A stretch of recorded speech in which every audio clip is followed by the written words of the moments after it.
Welcome, golf fans, pursuers of knowledge in the almighty dollar. This is your golf guru bringing you the 2022 The Memorial Tournament. This is my DFS Picks show and also adding in one and done. This is where I go through all the analysis on the players, pretty much from the most expensive down to around 7K. Give you my top 15 picks. We go through all the analysis so you can see why I'm making those selections, and also gives you enough information to also help you make other selections. So with that said, thank you first and foremost for stopping by. Give me about 45 minutes or so. I'll get you through all this information and help you hopefully get an edge on creating your DFS lineups. All right, with that said, let's talk a little golf. But first thing I want to mention again is, yes, I do have a giveaway. This is for the US Open at the Country Club. And what is it, you might ask, am I giving away? I'm going to go ahead and randomly select 5 winners, and they're going to win $100 each. And all you need to do is simply hit that subscribe button if you're not a subscriber, and also click the like button. And of course, if you'd like, share it with somebody else, but not a must. And all you need to do is tell me in the YouTube comments below, who do you think is going to win the US Open? Of course, if you've already told me this, I've got quite a bit of feedback already. Please just one entry, because it just helps me to sift through and get you into the random generator.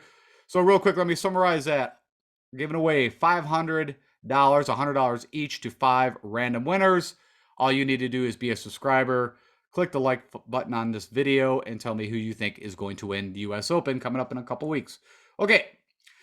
And if you missed my show yesterday, as always, I give you my skill set that I'm looking at from a stroke gain analysis ranking.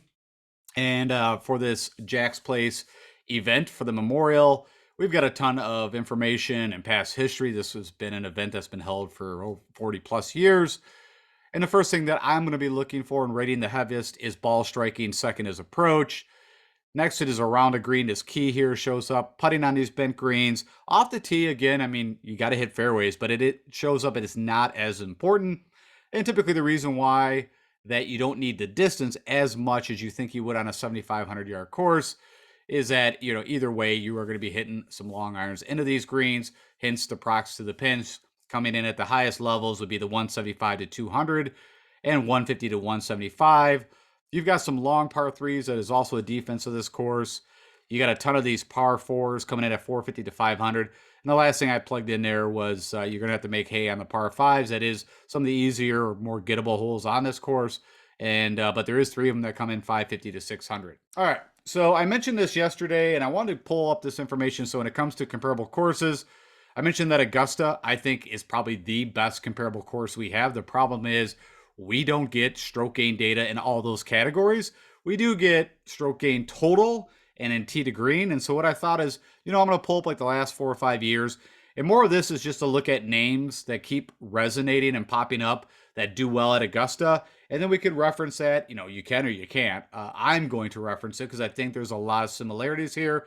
You've got the crazy sloping, fast bent greens. You got to be really good around the green. You've got the wider fairways.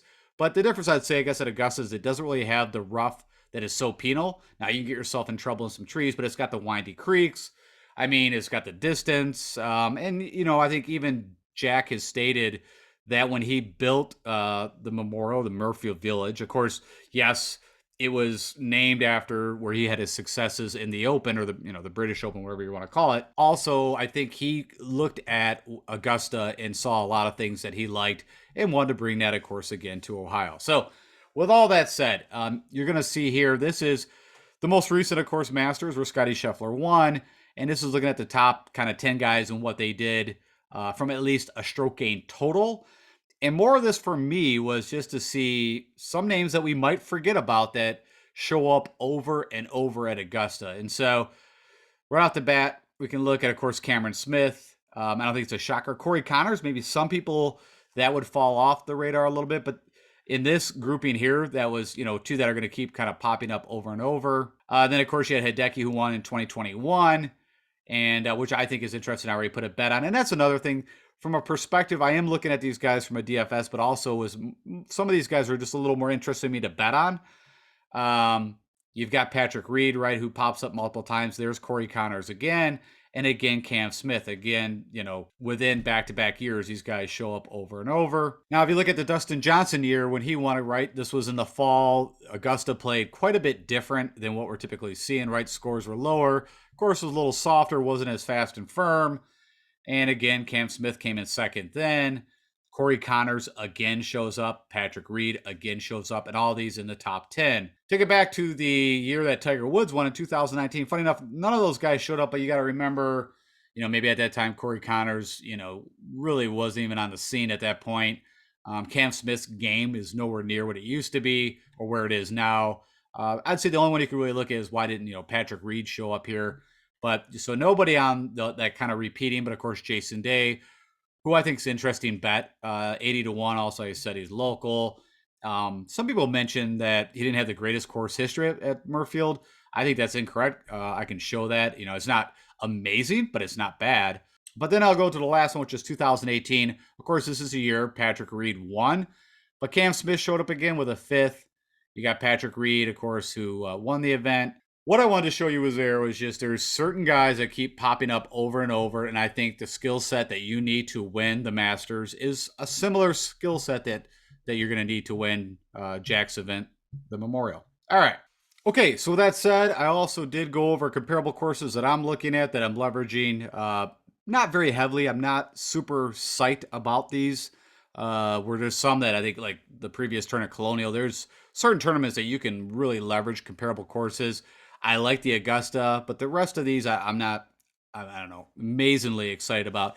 Wells Fargo, Quail Hollow, I think that's the best comp we have that the guys play over and over. Now, of course, it was not played there this year due to the President's Cup, but we do have quite a bit of history there. So that's probably my favorite. I think you can look at the PGA that just was played, right? Bent greens, great field. There's some similar, at Southern Hills, but we only got 1 year data sample. Valero is a place that you could kind of look at. I mean, that's Bermuda greens. I think they have Poa trivials over it, but it's a tough, longer track, trees, but I don't think there's a ton of crossover. And also the field that Valero gets is not really the same. You could look at, of course, these workday events, right? So you got the Workday Charity Open, which was played right before the Memorial, right out of COVID break. Again, that's kind of a one data sample because the course played quite a bit different. You've got the Workday at Concession, which is Jack's course. I believe, though, that was Bermuda greens off the top of my head. These two CJ Cups, I think, are pretty unique. They're, again, one data samples, but they're both very similar as how the courses kind of play. They were bent, they were longer.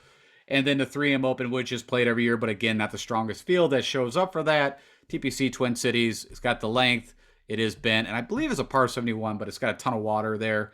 So with all that said, of course, bringing in, the Memorial Tournament at the Colonial, these are the guys that kind of flushed out. And of course, no shocker when you kind of look at some of these events. Morikawa's won a couple of them or been in a playoff. Of course, Cantley's won a couple of these. Xander, showed up in quite a few of these. But, here's the list. I'm not going to go through this. You can see it. But if you're curious, I, again, mentioned in the preview show, I'm not putting a lot of stock into the comparable courses for this one. But I do it for my own information, but also, to share with you guys. But I don't see a ton there. If anything, I like looking a little more at the Augusta comps that we just looked at. Okay, with that said, let's go do some analysis on this player field and see where I'm going, kind of where I'm leaning, and give you the information on why I'm doing it. And then you can also see some information regarding some of the guys that I'm not picking, but you might be interested in. All right, let's go jump over to Fantasy National. Okay, so I've hopped over into FantasyNational.com, and my quick plug, as always, for those guys is, man, if you are betting on golf or you're doing DFS daily fantasy for golf and you need to get some research and you need all the information to help make your decisions, these are your guys. So check them out. And with that said, as usual, I'm giving you this kind of dashboard sneak peek is what they call it. So this way here we can look at a mini model. We can look at, I still kept birdie gained on, even though a ton of birdies typically aren't made here, but it's the one thing I like to keep. And then you've got recent results and tournament history over here. I'm looking at the past 24 rounds or 6 tournaments that these guys have played.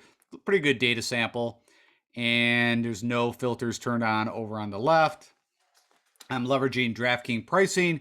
So you'll see that. Also, you'll see some ownership right now. Of course, this is Tuesday afternoon. So Wouldn't hold a ton of it, but it's, maybe not a bad idea where the ownerships are already going to start to fall in. But of course, if you use Yahoo or FanDuel or whatever, don't mind the pricing. You can still make these picks. You might be even getting some better pricing on these guys depending on the platform that you like to play your daily fantasy golf on. All right, as always, I've got 15 guys that I'm going to identify, and I'll go into again and summarize after this for you and why I'm picking them.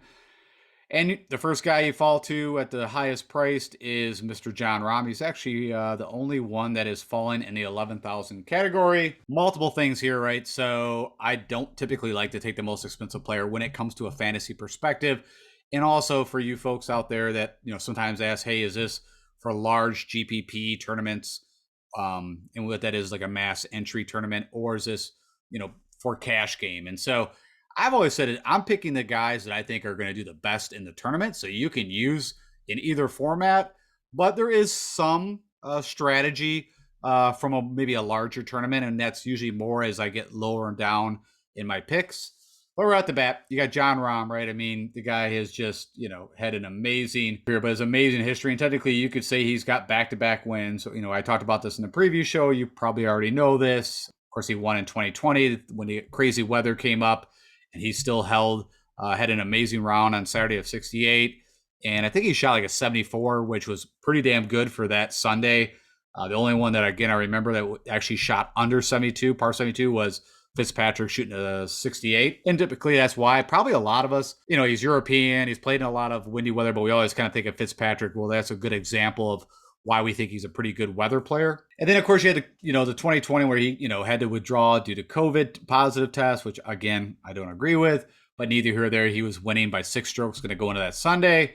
So the guy has an amazing course history. But I'm going to tell you guys right now, I'm looking more and weighing more towards recent form than I am course history. That's where I'm lying. It also has to do with where I think the two main guys, Patrick Cantlay and Jon Rahm, who have the best recent course history, where their games are at. Now, this could go terribly sideways, and that's okay. I mean, that's the way it is, but I've got to go with everything I'm seeing and thinking and feeling, and, that's how we got to do it, right? You got to pick a lane.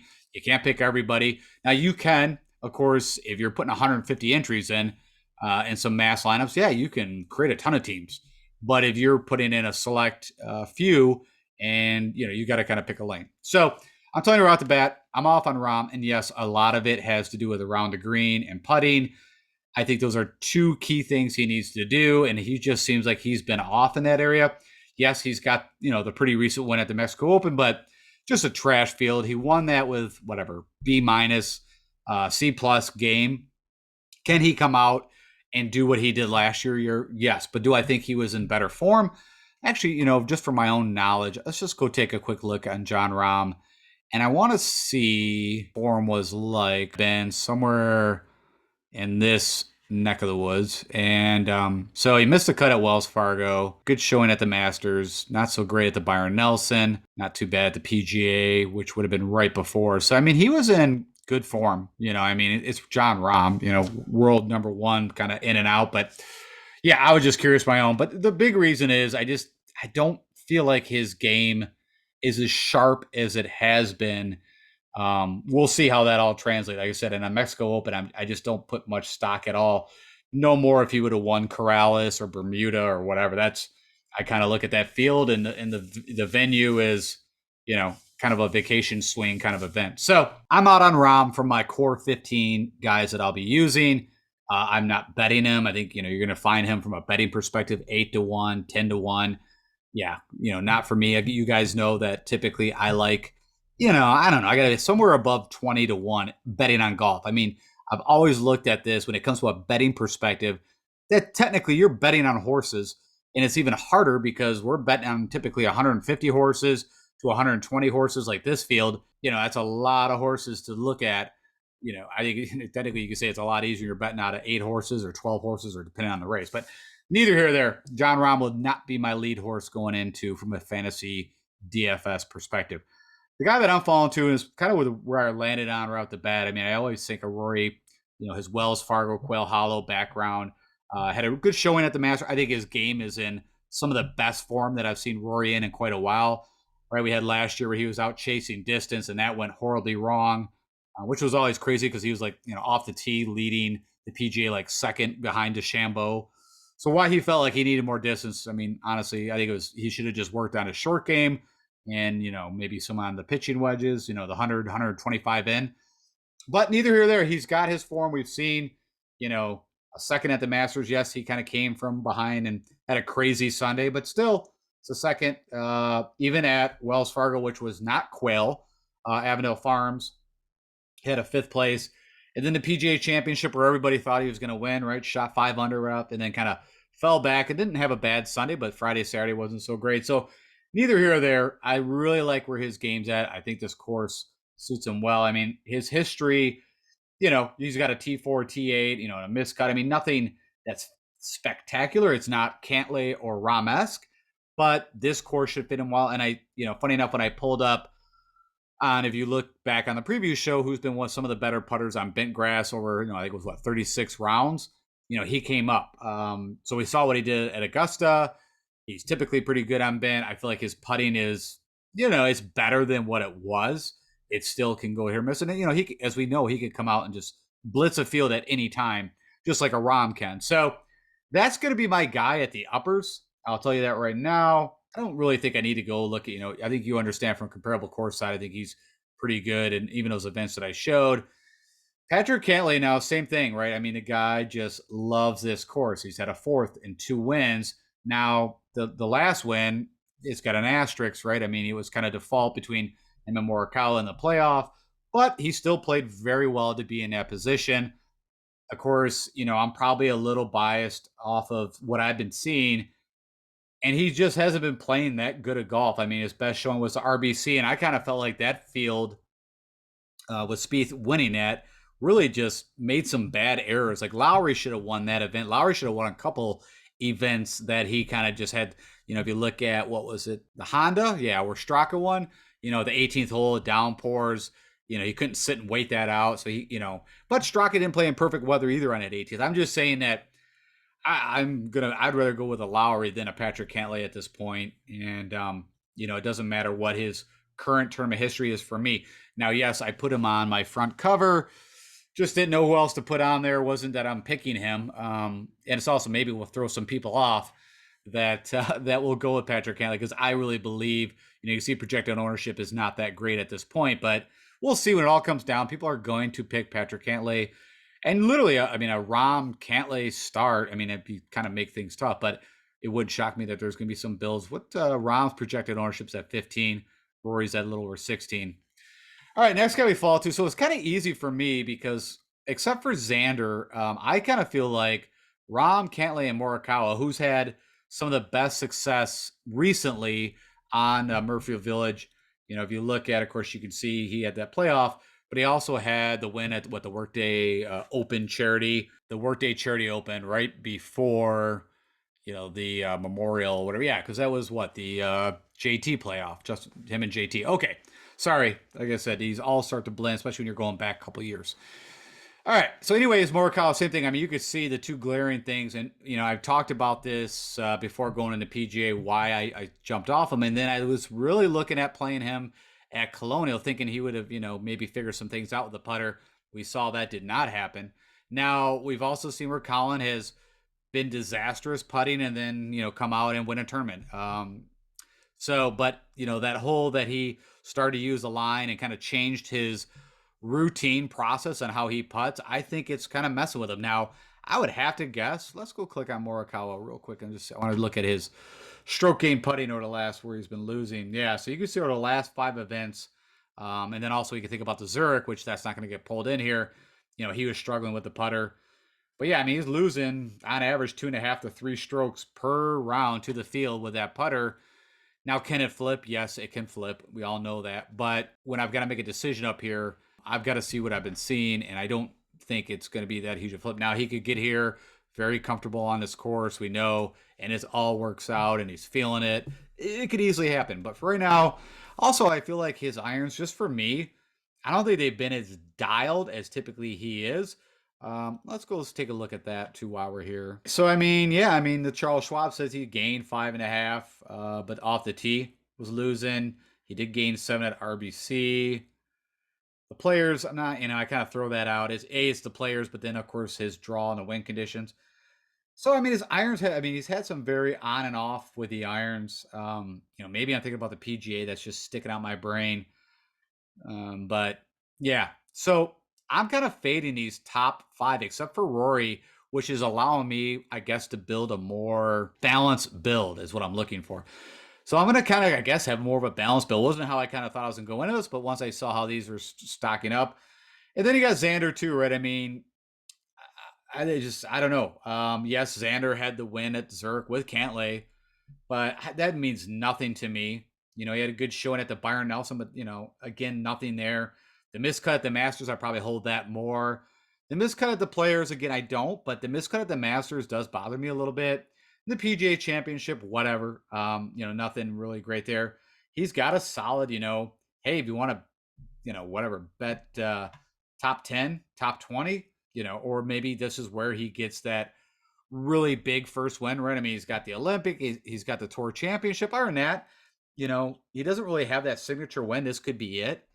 But yeah, for 10-2, I mean, I'm getting Cameron Smith at 9-9. I am going to start my builds pretty much, Rory, Cam.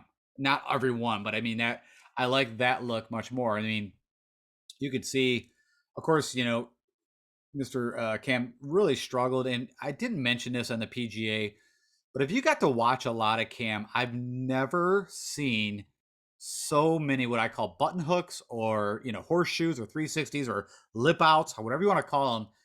He just had terrible green luck. I mean, and there was quite a bit of that going on. Literally, I was going to mention, like, the one time I think they need to measure those holes. I mean, sharp edges are sharp edges. That's one thing. But man, I've never seen, of course, had more lip outs than I did, but specifically for Cam. So this losing 4 strokes, I am not worried about whatsoever. I know Cam Smith. He knows he's one of the best putters on tour. I know he's one of the best putters on tour. He's brought the ball striking along with it. It's gotten just better and better right now. I showed you how well he's been doing with the irons. Everything tells me that this should be a good Cam Smith. Now, funny enough, this is what's going to be interesting is his course history. If people just go off that, and I told you right now, I'm not using course history as a key definer. I'm going more recent form with this. Yeah, maybe I'm excited. I hope he does come in less than 15% owned because he's gonna be one of my main guys I'm using. And I'm also I'm a bit of a Cam Smith slappy. I've been on him for the last few years. I was on him, when he had his FedEx run a couple of years back, and nobody was picking him. And he's what changed a lot of futures if you were back then playing fantasy golf. So neither here or there. I'm all over Cam Smith. Jordan Spieth, I don't honestly have a ton of issues now. His course history, he had a T7 here back in 2019, but it hasn't really shook out. I think everybody's just been waiting for Jordan to have that putter just go. And I'm like, dude, if it does not happen at the Charles Schwab or the Byron Nelson, two of your two of your Texas home courses that as good as you're going to know it, and then even the Masters, missing the cut there. Yeah, I mean, it's probably those things, but I mean, the guy has been ball striking. So if he keeps this ball striking up and the putter does flip, watch out. He could be a mate, but I've got to make some decisions. But, where I've got this other narrative that I'm going with, right? So I'm a little bit off the course history. I'm more on recent form. And then I'm also, again, using that Augusta kind of comp that there's 2 guys that typically I wouldn't be super psyched to play, but they're getting played a little bit because I'm shocked on how well they do on very fast, slopey, bent greens. And so I followed a Will Z over Jordan Spieth. And I mean, Will Z, we all know, ball striking extraordinaire. And where he's, we're not going to be able to see it, but where he's had some of his best putting outings has been, well, let's go take a look here. So we can see the Southern Hills, right? That is going to pull up. So, right, he gained 4.5, 4.6 strokes on very fast, bent, slopey green, smaller. And then the Masters, we can't see it, but we know he did damage with that putter and did it 2 years back to back. So it's not a fluke for some odd reason. Very fast bent green. Something about it has shown at least what information we have. Willsey a year and a half, 2 years.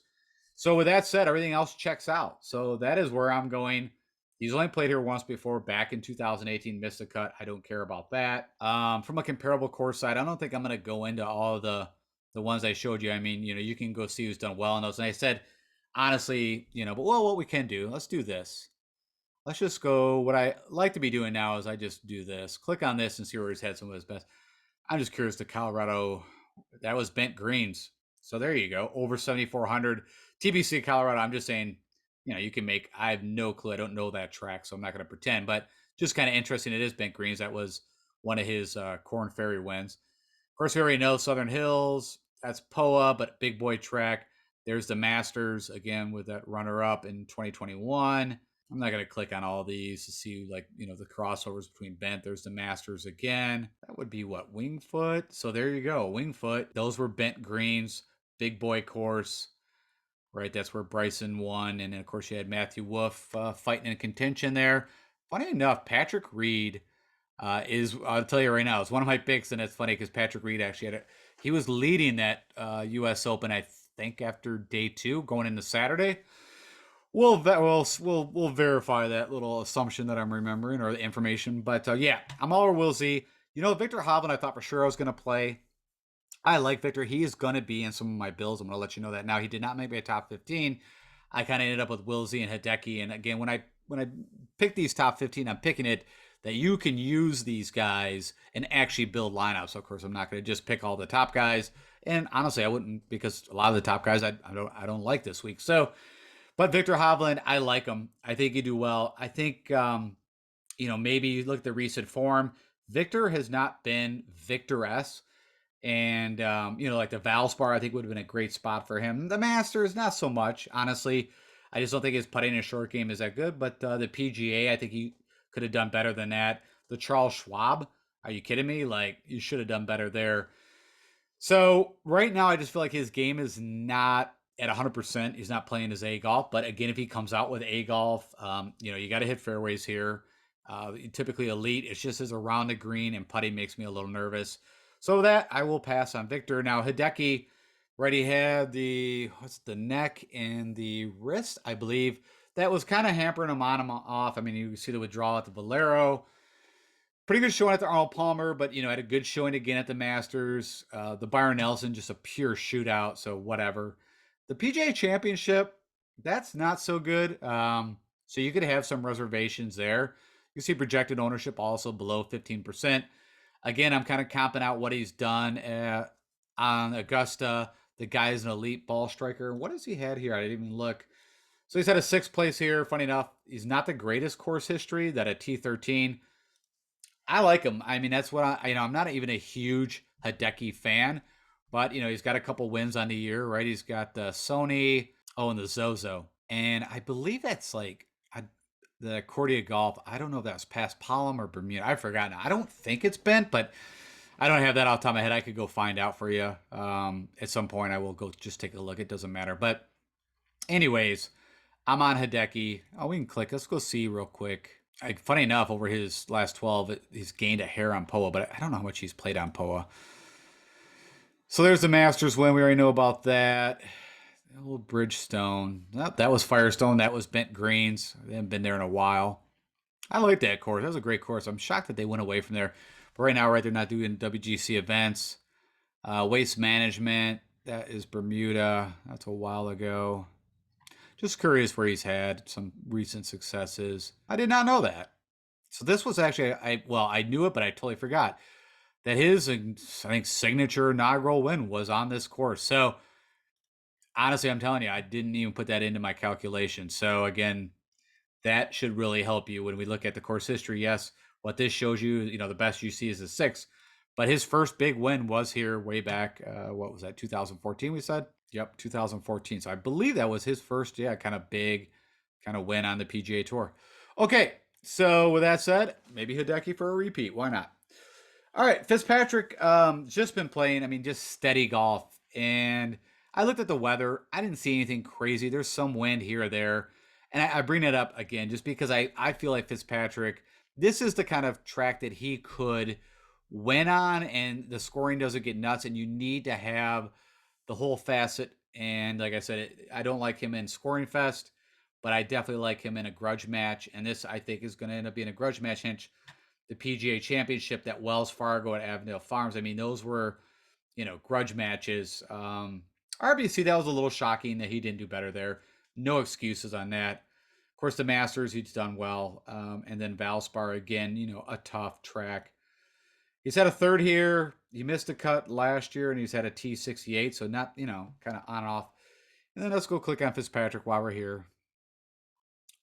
Does gain on bent, but his best has been Bermuda. Not super long, but pretty accurate. We know that typically. And now, as I mentioned, he does pretty well in windy conditions. You can see here all green, so, no issues. Same thing here. It's funny, he had a little break when he made the, let me figure this out, the start of the year. Maybe it was Mayakoba. I watched him, like he was like one of the feature groups, and it was disastrous. He just saying, I don't think played golf in a while. And he was all over the lot, and then he got it, back pretty quickly. But you can see this run he's had, Pebble Beach, Phoenix Open, Arnold Palmer. I mean, just top 10 or better. I don't even know what his top 10 is. Probably not getting very good odds on it, but yeah, if you were, I have not bet him outright to win. I'm guessing he falls somewhere around the 30-1, but could be interesting. If you can find some decent odds on him. Anyways, I like Fitzpatrick. Shane Lowry, I mean, again, I feel like a broken record, but the guy's just, I mean, you can just see over here, just been playing really, really steady, really good golf. Should have won in Florida, had multiple opportunities, and had a T6 here last year, T15. So, some I would call these kind of boring, kind of condom plays, but man, I just like them. Sanjay M, not a bad showing at the Charles Schwab. No reason why he can't do well here. I think for the price tag, I guess I'd rather play these guys over a Sanjay M. Also, his putter. Let's go click on him. I think he's had some issues. At least what I got to see him. Yeah, his putting. I like him on Bermuda, but I do not like him on bent. Let's go see what his masters are. I haven't really. So he's got some good showings. Ready at a second back. Now that I think would be. Let me go confirm this. Is that the DG? Yeah, that's the easy year. So I don't know. I don't really put a lot of stock into that November Masters. Miscut, what the Hideki win, and then had an 8th here recently. So you can, I don't know. That doesn't really tell me either way. But I don't know. I'm not super in on him. I think I'll probably be fading him, and maybe he'll come back to haunt me. But that's where I'm at. Cam Young, I think, is be super chalky. You can see projected ownerships are right there, but how can you not play the guy right now? The guy's just been, I mean, you could go with this Masters, but it's the first time at the Masters. He also missed a cut the players, some bigger events, but then showed up at the PGA, right? I mean, his game, is, a T3, a T2, a T3. In recent form, you cannot beat it. Of course, I bet him 41. I think everybody and their brother is probably going to bet him. I guess you could look at this. What information we do have, bent is not his best surface. Let me go look at that. The PGA he gained 3 strokes. That was bent greens. Wells Fargo, he lost 2.3. RBC's Bermuda, but they had that POA over it. Can't see what happened at the Masters. That's Bermuda. Just going through some of these real fast. That's POA, Bermuda. Sanderson Farms is Bermuda. Let me see what he did on the Corn Ferry. Let's just go see here. The Evan Scott. Not like I put it. So that's bent. The Glen Club, Bent Health. That was bent. Par 72. Again, I don't know these courses, so I'm not going to pretend like I do. All right, but he won on a couple bent tracks on the Corn Ferries. I mean, again, I don't think I have to sell you on Cam Young. I'm in on him. Max Homa, I didn't play him at the Charles Schwab, and it didn't really come back to haunt me at T23 for whatever. I don't even remember what his price was. If I remember correct, he was upper 9s. I didn't bet him either.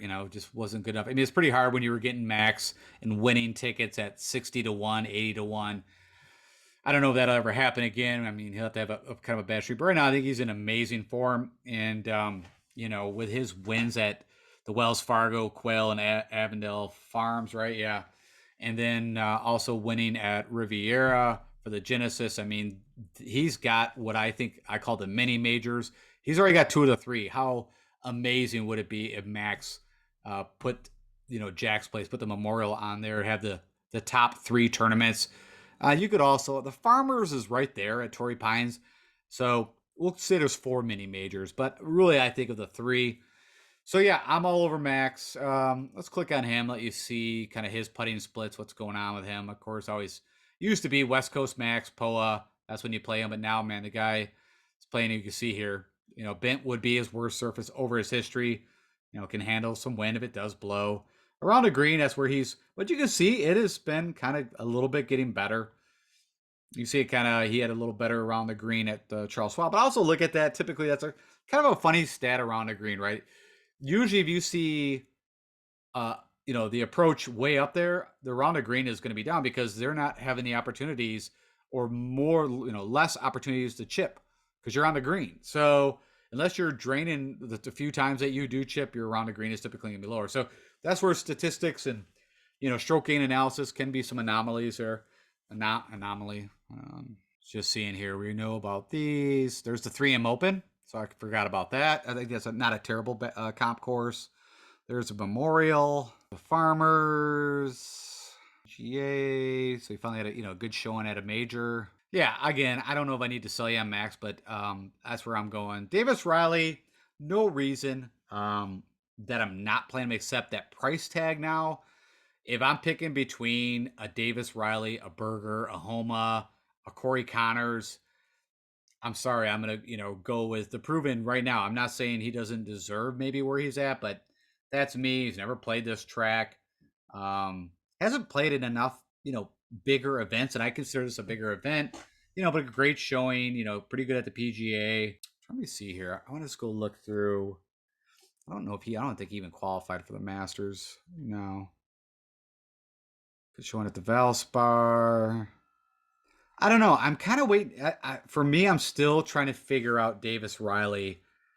At first, right, we were all about, oh, he's good driver, great putter, and the irons were a bit off. And then now he's really been striking the irons, and could have been a winner, right, at the Charles Schwab. Could have been a first-time winner if he wouldn't have drew. After I felt like he made a birdie and then drove it out of bounds, right? So yeah, I have no issues with Davis Riley. I will maybe sprinkle him in here or there depending on how many lineups I build, but he's not making my core 15. Daniel Berger, this isn't a course for me that I think Daniel Berger really fits, and it kind of shows over course history. The Charles Schwab should have been his course. What I've heard regarding his back is that he's still not 100%. Now, I don't have this qualified or quantified, but that's what they were talking about on the Golf Channel. So I don't know where that's at. I'm not saying that's, where he's at, but I mean, yeah, just nothing really to hang our hats on pretty much. The players get a nice showing, but and I think that's where his back, I remember correctly, was after or during that. If I might have forgotten. I know he withdrew from where he wanted to play. Was that the 18th? So was that Pebble Beach? Was it that far back? Yeah, he didn't play to represent his title. And he miscut at the Phoenix. So that was a while ago. So man, I would think his back's got to be fine by now. But I mean, it has been mentioned that but I haven't noticed on a presser if they brought it up and asked him. I'm sure he would say I'm 100% all good go. So. All right, the guy that I really wasn't so thinking I was going to have in my core builds, you can see the model is not really loving him, but he's had solid history here. Best showing's a T22, but where the guy has, amazingly enough, what he does at Augusta on those bent fast. I mean, again, he just had such amazing showings there, but I mean, his irons haven't been as hot as they've been. But again, I think like a Victor Hovland, if those irons go off, the guy can just go nuclear. And it's, it really has always been the putter. Pretty good recent history, RBC, the Masters again, the Wells Fargo, T21, but again, pretty tough conditions. He missed a cut at the PGA. Ownership's kind of down. I bet him. I don't remember now what his odds were. 40-1. I forgot. Don't quote that. I don't remember, but I jumped on a bet today with Corey Connors and Patrick Reed going on this whole Augusta narrative. And yes, that could all blow up on me, but man, I think it makes a ton of sense. So I'm on Corey Connors at 8,400. You can see the ownership's fallen to Joaquin Niemann. He's been playing really good golf. I mean, I've got no issues. Of course, he had the big win for him. You see, he has not fared so well at this track, but I'm not saying his game is not a great place. So I will sprinkle Joaquin Niemann, but he's not making my core 15. Let's go click on what was his other win, right? Was what? Oh, right here, Greenbrier. So I said that was a great comp course for Charles Schwab, and that is bent greens too, but it's a small technical track. The Rocket Mortgage, it's got bent greens, but I mean that's a simple. I mean I've literally played that course. It is just a back and forth. You can hit that ball wherever you want off the tee. You can get back into play. You're not going out of bounds typically, unless you're around the border of the course. So, it's hard. I mean, the Rocket Mortgage, I just feel like that's a bomber's paradise. So I don't really see a lot in that. Funny enough, the Rocket Mortgage, he likes to play down in Detroit. Yeah. I see somewhere I just saw John Deere. Those are bent greens. So I have no issues with Joaquin. He's just not making my core group. Abraham Answer, I'm not going to spend a ton of time on this. Like, dude, if you cannot make the cut, I'm probably pissed that literally I was pretty psyched about him. He showed us a little bit at the PGA Championship. It was like his first time we saw like decent Abraham Answer, and then go miss the cut at the Charles Schwab. Like just blew my mind. This course I don't see as a fit. Again, I want him on a smaller technical track where he has his one victory at the FedEx St. Jude TPC Southwind. That's where I see Abraham Answer. You could say, yeah, big greens, but that's about it. Again, so I'm out on Answer. I'll be fading him pretty much completely. You can see, I mean, a lot of other people I think are feeling kind of the same way.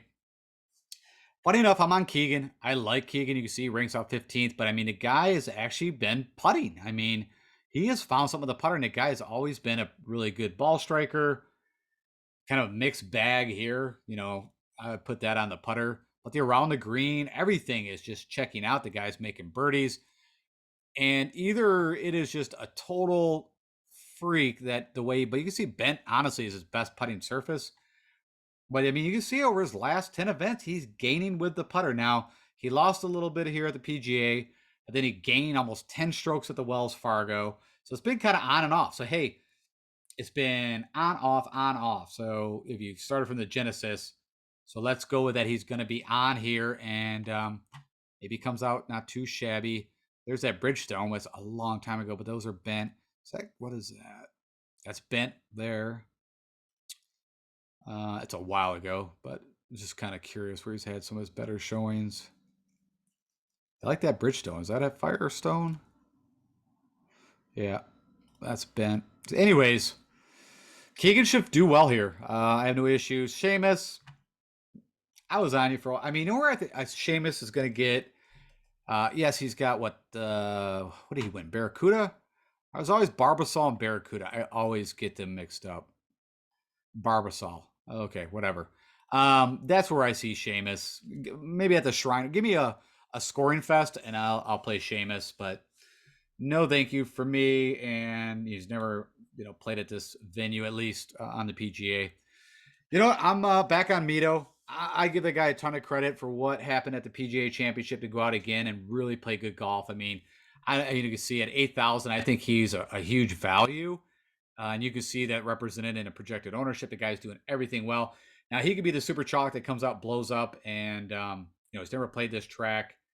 But he's just in amazing form right now. And let's take a look at that putter real quick. So the putter has been kind of on and off. I mean, we'll just call that neutral at the Charles Schwab. He gained a ton on bent greens at the PGA.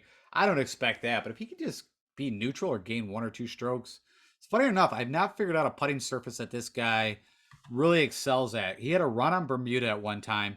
He did pretty well on POA. I guess maybe bent might, but he gained 5 on bent. So I don't think we figured out if he has a type. But anyways, yeah, I like Mito. Patrick Reed's probably for me. I mean, I don't know. I mean, projected ownership says right now, we'll see how that all works out when you actually have to make that decision. But really, we've seen one good tournament from him in the last year. But I think everybody that you've been doing this a while know that Patrick Reed, I mean, bent greens is his best. You got the Augusta comps. Yeah, his last win was what? The Farmers on POA. Had a second at Bermuda this year, but that's, that should have been like a slam dunk win if you're going to win one. So, anyways, I bet Patrick Reed. I think he's 65 to 1 still on DraftKings. I think it's a kind of a sneaky kind of good bet. I think he's also gotten rid of that PXG driver and went back to his old one. So he's, you know, back to actually ball striking. And his around the green game actually was kind of suspicious a while back. But you can see here that's all back to kind of firing. But let me go back here. Well, let's see here. When was that around the green? Was not. So I guess it was this little stint here, the fall of 2021, where he wasn't really. I mean, you're talking about just doing absolutely nothing, and then wasn't even really doing it there. So you take like the last four tournaments, right? He's gaining with the putter, except for at Wells Fargo. Irons have been, but the irons are kind of back. He gained a little off the tee at the Charles Schwab, where you have to drive it pretty straight. So, with all that said, maybe I'm a sucker for some Patrick Reed, but I've been wanting to kind of play him for a while. I think it's the spot at 7,900 could be a great value play. Billy Hole, sorry, man. You got me at the Charles Schwab. I thought you'd do pretty well there. You just, it's been a while since I've seen the really good ball striking. I'm going to, what, maybe Billy Hole for me is just going to get pigeonholed into like, the par 70, 71 Bermuda kind of tracks. And that's where I'm just going to want to play him. DeChambeau, who knows what he's going to play. Of course, I already talked about him quite a bit on the preview show that, 100 to 1, why not put a little bet in on that? The guy's a past winner here. We have no idea. I mean, you can see his form, but he was playing hurt during this time. Last time we actually seen him of any was at the Tour Championship right out of 30 guys. So with all that said, I'm not picking him. I'd rather bet him. Kuchar been playing pretty solid golf. He also, I believe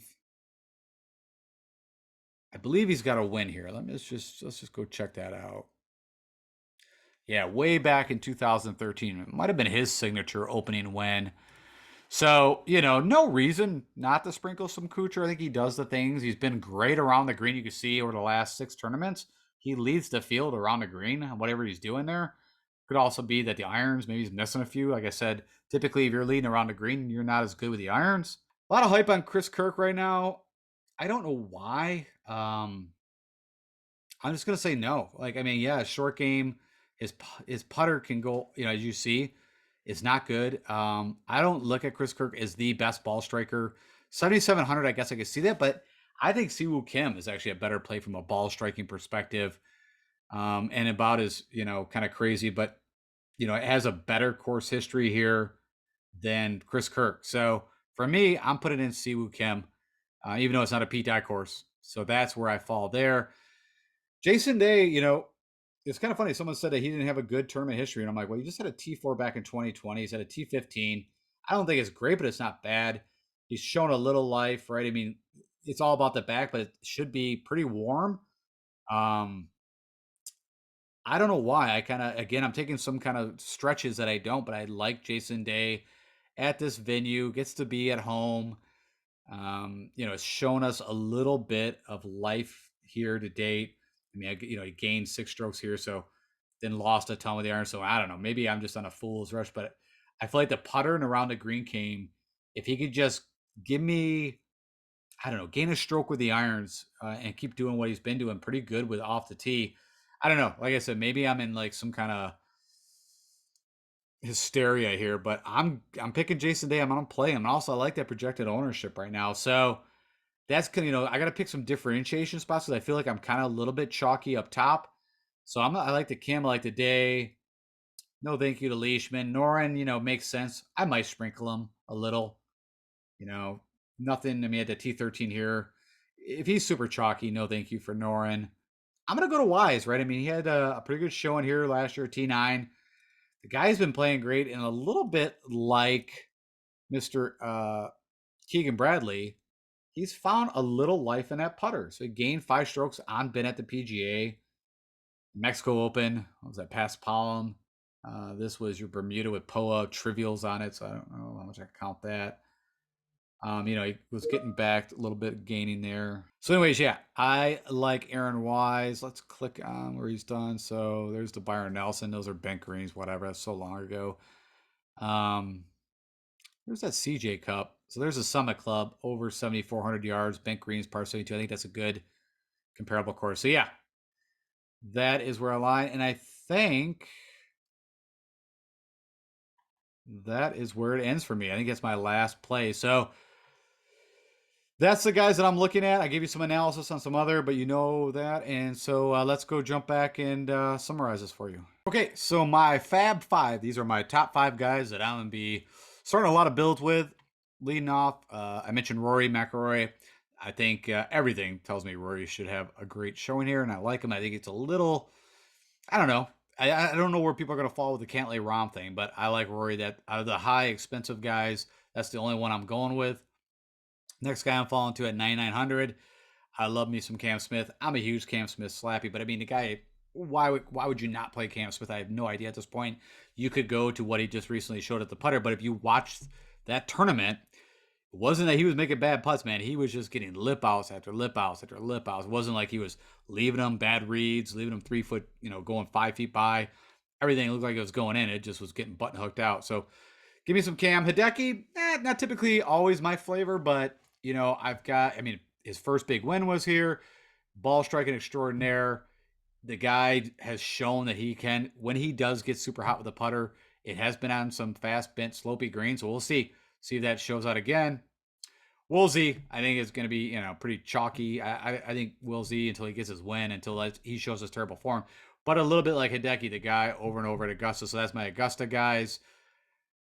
And then, Fitzy, I told you some of the worst conditions. He was the only one that shot under par here. He does everything I want from a skill set. So that is my top 5 guys that I'll be playing and building my upper areas of my lineups. Now to kind of fill out the middle section, I'm sticking with Max. I didn't pick him last week. It didn't kill me, but it felt a little wrong not to pick Max. The way he's been playing, I'd like to see him get his third, what I call the mini major. He's already got, of course, the Wells Fargo. He's got Riviera for the Genesis. So now this would be amazing if he could pull it out. The around the green game is the only area, but his irons and ball striking off the tee and the putter's been solid. Let's go with some Max. He also had a good showing at the PGA Championship on bent greens. And Lowry just been playing amazing golf. So I don't know what else to say about that. I think for the price tag that you're getting Lowry at, he's a great value. Cam Young, I think just like a Willsey, everybody is going to bet him. Everybody's going to play him, so he's going to be chalky. But I have no reasons why I can't jump on that, stay on that train. Corey Connors, I think this could be a little unique. Not a great history here, but a lot of things tell me that Corey could do very well here. We haven't seen amazing irons that we've seen out of Corey, but when it does go, it is amazing. And then I feel like his putter's been pretty solid. So hopefully we see the A game of Corey Connors. And then again, probably like kind of a bit of riding that recent form train, probably a little chalky, even though, like I said, I was all over Mito when he first came off the Corn Ferry and was playing his first event, as I mentioned before, at the Detroit Golf Club. Missed a cut there, but it was his first event, and then it's just gotten better and better. So I'm going to be playing me some Mito. All right, and then the last guys, which probably a little differentiation, guys.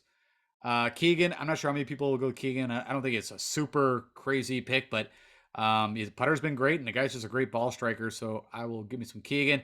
Aaron Wise, I don't know how many people will fall to him, but give me great ball strikers and someone that's kind of had some better success with the putter. I mean, I put these two almost in the same bucket. And then Patrick Reed showed us a little life recently here. This could all blow up in our face. Didn't have the best Sunday at the Charles Schwab, but nobody did. But I mean, I like that he changed the driver. That's first. He's kind of getting back where he's been searching with his coach has been, hey, let's get back to the form that I was at. And not where I think he was also maybe trying to get a little distance. So he's just, hit fairways, get on the green. And if you don't, do what you do. And you're going to need to be able to get up and down around these greens. Jason Day, this was probably like the one I said, a little unique. I just feel like this could be a great kind of, again, show up for Jason Day where he just kind of, hey, there's Jason Day in the top of the leaderboard. And, we just weren't looking for, I think this could be a spot for him.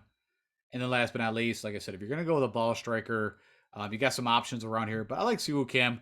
His around the green game, I think, is better than thought. And even his putter at times. And his ball striking is typically, I put him kind of in the Aaron Wise camp of, very good ball strikers. What is it going to happen on the greens? Okay, and then for one and done, I shared this yesterday, but I want to just real quick cap it for you. If you want to understand who's been, really well at the Murfield Village, Of course, no shocker. This is looking at without that workday charity opening, and I bring that in for you. So, of course, Cantley, Scott, Palmer, Morikawa. That Ryan Moore I actually pulled up. He's got a ton of. He hasn't played here since I think 2019 or 2020. But if you look at his sample size over quite a while, he's had a lot of good finishes here. So, kind of a quinky dink there. Of course, you got Shoffley, Streelman, Lahiri. These are the guys. I'm not going to go through them all. That has done well here. Then when I pull in that workday charity open, of course, Morikawa pops up there. And then again, Rahm would be up more higher, but they didn't count his last year's stroke gain for the first 3 rounds. And then I showed you this, again, all from just giving you information for one and done. Cantlay from a stroke gain total over the last 5 years is your number 1 leader by far. I mean, 2 wins and a 4th. Again, that win, asterisks on that thing. And then funny enough, Ricky Fowler's had a ton of success here. And I didn't even look at Ricky where his pricing comes in, but I probably will be looking to play him from a perspective of a cheapie. But I think he's under 7,000. I haven't even verified that. You got Scott, Streelman, Spieth, Duffner. I mean, he's got that win a while ago. I not really considered him. But with all that said, it gives you a list of guys over the last 5 years who gained a ton of strokes at this course. So who I'm looking at from a one and done, a lot of these guys I've already used. So I don't have a lot of options here. Morikawa killed me at the Players, right? He hit the bad draw, missed a cut. I did use Rahm, and that worked out great for the Mexico Open. I'm like, you know what? Give me Rahm in this field, and if he doesn't win it, then it is what it is. And he went out and did what I needed. Patrick Cantlay, I did use him, and now I cannot remember where, but I don't have him available. I do have Rory available, and he was who I had plugged in right off the gate. But I'm actually kind of looking over here at Mr. Cam Young. I'm thinking of spinning him here. I used Cam Smith, and I don't remember now. It was not at the Players. I used Morikawa there. It worked out okay, is all I remember. It didn't result in a win. And then he got Will Z, which I burned him to already on something. I don't remember where. So long story short, for me, out of this list, I've got Rory and Cam. And right now, I think I'm leaning towards Cam. I think I want to save Rory either for the FedEx Cup or for one of the majors still here. I don't, maybe the Open, not the U.S. Open, but I haven't figured that out yet. So that's the list that I'm looking at. Of course, like I said, your 3 course history go-tos are these guys right here. And then maybe more recent form would be like the Will Z, Cam Young, Cam Smith, Rory. So I kind of divide it that way. Also Hideki. I don't think, if I don't have Hideki available. Again, don't remember where I spent him, but I've already spent him. It's getting a little narrow. Like I said, I still got like JT, and I still have like DJ. I've got some bigger names, just they're not here. So that's the guys I'll be looking. Hopefully DJ gets into some kind of form by the time the FedEx Cup rolls around.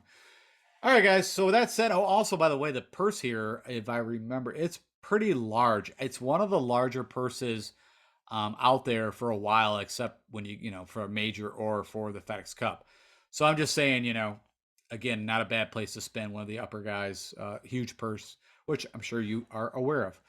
All right, with that said, that is my show. Don't forget, I do have the giveaway going. So if for some odd reason you did not subscribe yet and you did not tell me who's going to win the U.S. Open and click that like button, you need to do that now. Get into drawing, $100 option. Like I said, typically, just so you know, for my giveaways, I get about 75 to 100 entries.